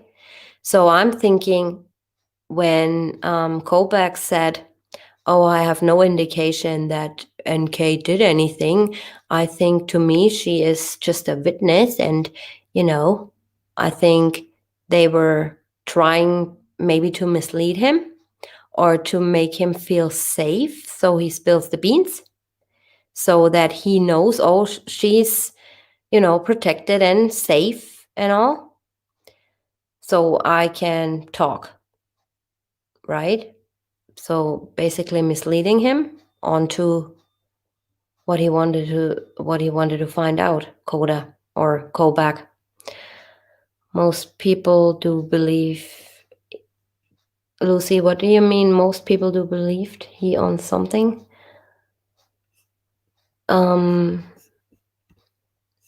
And he said they bring mommy to the hospital or something, right? But then again, let's say I'm right on that geotab stuff, and I'm pretty certain because, I went through this like for weeks. And let's say there was nobody in those in the truck. Why would he say we? We brought a shovel. When he was alone in that truck, why would he say we? Why would he say it took us that long to get out to the tanks? Why would he say that? So there must have been somebody with him. And Jeremy Lindstrom's 4-year-old son saying, I picture them in a hole. I don't know why. Bella's name was never mentioned. Who did he hear that from? Yeah, maybe, I wouldn't even put so much weight into this because have you seen Lindstrom's interview they did with this one creator? I can't remember his name. It's an older guy. He does podcasts and stuff. So he interviewed them, right? And they are the kind of people who swear or, have a loose mouth, kind of, if I can say that. So the son hearing his father or his mom saying, oh, I picture them in a hole, could be because it's in their, let's say, nature or character to talk like that. Like he also said, Shanann was like kind of nasty and, over exaggerating and stuff like that. So I'm thinking maybe he did say something to his wife like, oh, they might be in a hole, like dead and buried or something, and this is what his son maybe picked up because they just talk, have a loose mouth or something and not think about what they say in front of their children. This is how I picture them. Nice people from their appearance on the show with this guy, but a little bit of a loose mouth, in my opinion. I don't think the Lindstrom were involved. No, I don't think they were involved either. Why would they? I mean, is there anything that indicates that they were involved? No. No, and they were pretty sincere with, both crying and, I mean, okay, people who are guilty cry. But this was, when you watch them, it's like you get a vibe of them that tells you immediately like, nah. But then on the other hand, if somebody else is crying who is really guilty, you get a different vibe. You get you cry your crocodile tears, right? So yeah, it was different with them. It really was. To me, I mean, I can only tell you guys what I think, but everybody has a different opinion. In case Ping and Frederick is significant because even if she claims she was just stalking CW for a night, it doesn't explain her call to Jim, which she always does after seeing CW. Exactly. And she always calls him after calling Chris in the morning. Always. And she did not on that day. So that makes me kind of suspicious. Troy pointed out where Chris parked at Survey 19. It was actually Troy's truck parked in that spot because Chris was driving Troy's truck. Okay, so how did Chris get to Troy's house? We saw him on tape. And Troy left his house at 6:02 or something? How did he get to Troy's house? Because the geotab tells us McCoy leaves his house at 6:02 or 6:04, and they don't meet in the middle. They have completely different routes they take. So I don't see how that will work.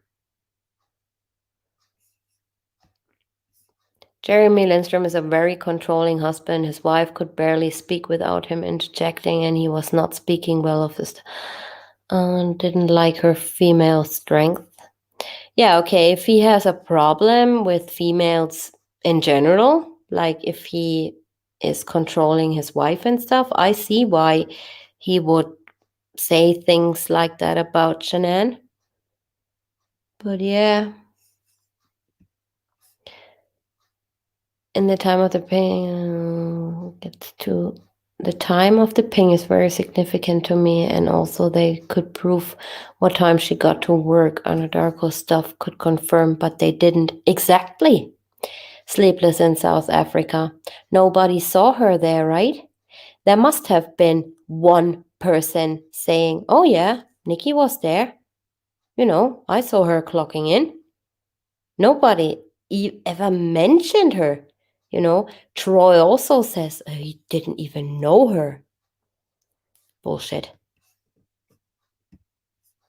That was definitely off because the work trucks wasn't one of them missing all the equipment that sticks up out of the bed. Yeah, that's what we recently discovered. But then again, I gotta make a separate video on this. Because yeah, when he drove past the Everton, is the family called Everton? If he drove past their house, the pipes or hoses weren't in the truck. And then he stops at this trash can or a unoccupied building house, and he drives home. All of a sudden, the hoses are in his back trunk bed, right? Oh, you guys gotta be also very excited because Catherine is working on something I sent to her from a subscriber. And she is looking into stuff for me and the subscriber. And hopefully we can present that to you soon, because that might be the answer why there were no hoses or pipes in his truck bed, right? That might explain everything.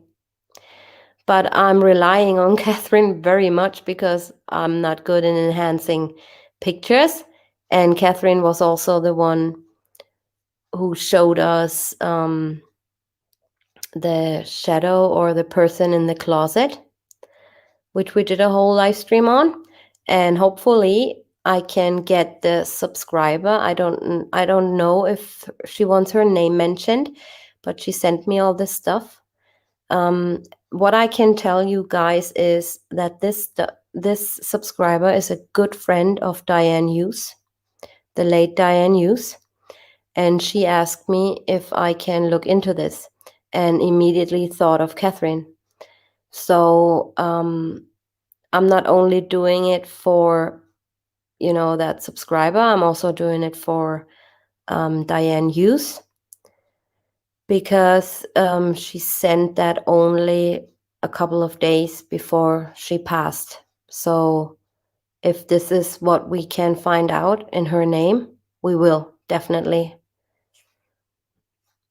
That was an eye-opening video. What do you mean, Karen? Do you mean this live stream, or do you mean, what do you mean? Does all their trucks look the same? I don't think so. I don't think so. Also, speaking of trucks, you guys, when that closet video, that was very impressive, Karen. Good job on what Catherine did. I couldn't have done it. Honestly, couldn't. because I don't see stuff. And then when she enhances it, it's like clear as day to me. When she sent me those pictures back, I'm like, oh my God, now I know why the pipes were missing. But be excited. It's coming soon, soon. Where was I? Where was I? Reading too much on the chat. That truck. So what you guys see floating around on the internet of that gray truck with the white cap on, this was actually a picture taken from Google Street View in 2013 or 15. And this wasn't actually NK's address back then, right? That was her stepdad's address, not her father's address. And she did not own that truck back then, nor did her stepfather or stepmom or sister. So the truck you see with the white cap on it, it's not hers. I don't know what gray truck Betty was talking about, but that's definitely not it.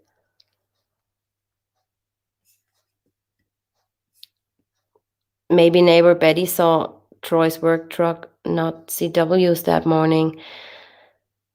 I don't think that's a possibility, simply because we have his GPS and it doesn't place him anywhere near. Frank was being sarcastic about the fire stick.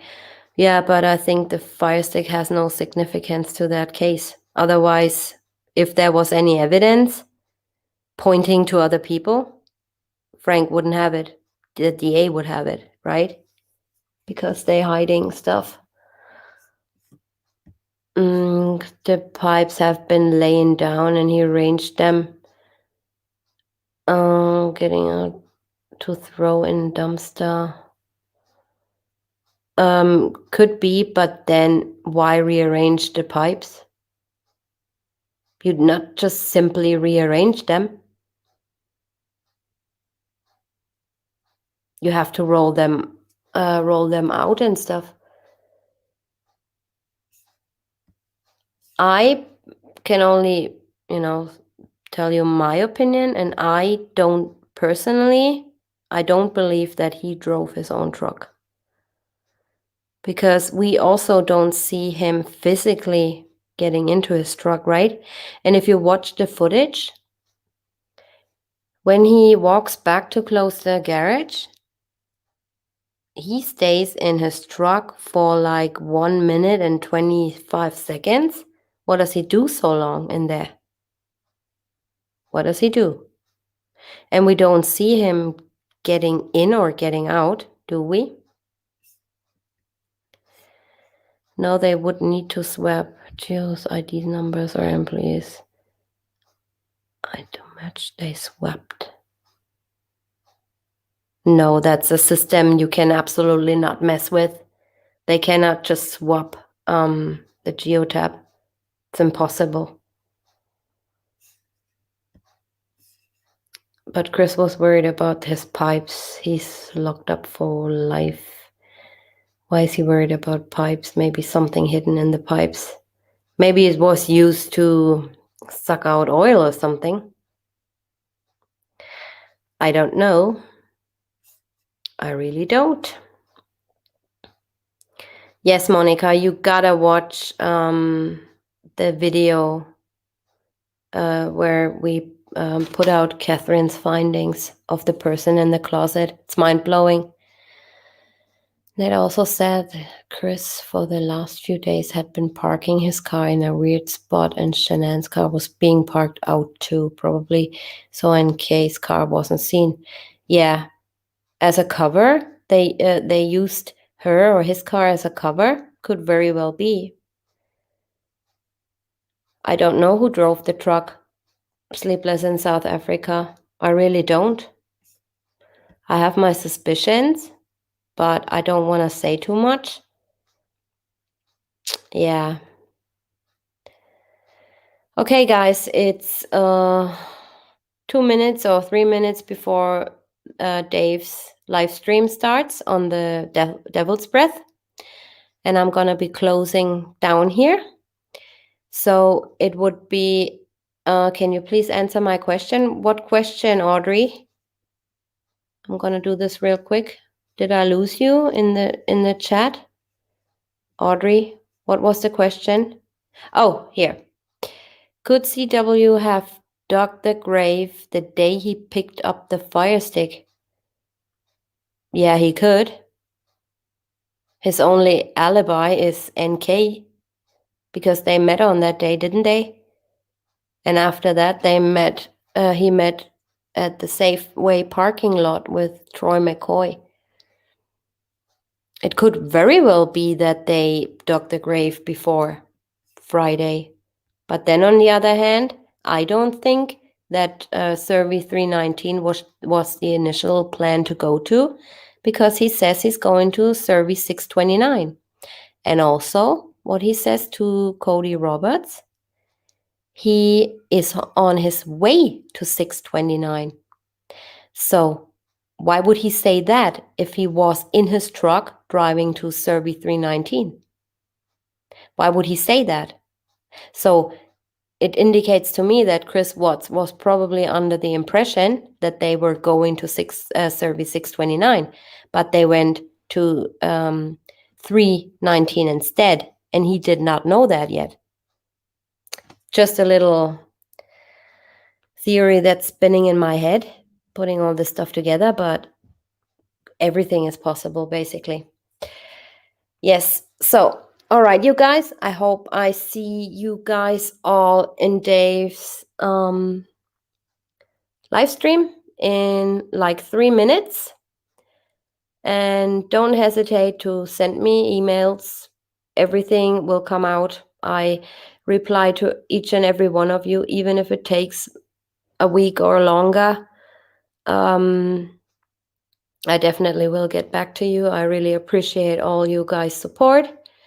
And yeah, like I said, I'm gonna put the link up for the next live stream, which is going to be probably next week, Saturday, maybe earlier, maybe Sunday. I cannot tell for sure, depending on my health. But yeah, thank you everybody for your support. And I hope to see you guys over at Dave's channel, like in 35 seconds or so. Okay, so I'm gonna be ending this here. Everybody who doesn't want to join, that's also cool. But please make sure to come back on my next live stream, and also consider to become a member of my channel. The link, I found out how to put it up today, so it's all linked in this video as well in the description box. So yeah, you guys have a great rest of your weekend, and see you in a minute over at Dave's. See ya. Bye bye.